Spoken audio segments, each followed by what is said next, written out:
Hello, and welcome to Storytime Favourites with James and Jen. Super Sid, the Silly Sausage Dog by Sam Lloyd.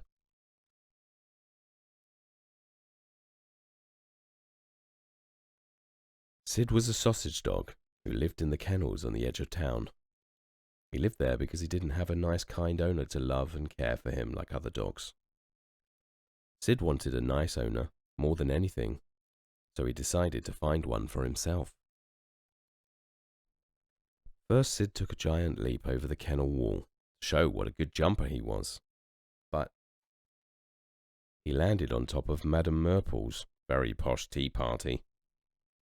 "Silly Sid," screeched the ladies. "Back to the kennels at once." Then Sid tried to show everyone what a good digger he was. But he dug up all of Gardener Pete's prized vegetables. "Silly Sid," growled Pete. "Now I'll never win the best vegetable competition. Back to the kennels with you."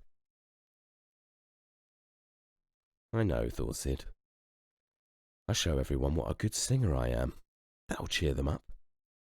He howled and howled as loud as his doggy lungs would let him. But he woke the whole street. "Silly Sid," they cried, throwing water at him. "Go away." Poor Sid, sad, wet and lonely. He crept back to the kennels. Nobody wants me, he thought. I'll never find a proper home. The next morning, Sid was woken by a very strange smell. He put his nose in the air, and without thinking, he followed the smell.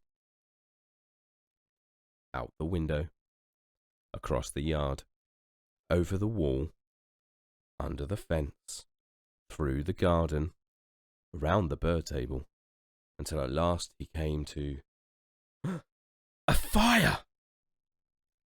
Little Billy's dinner was on fire. Grandma had forgotten all about it.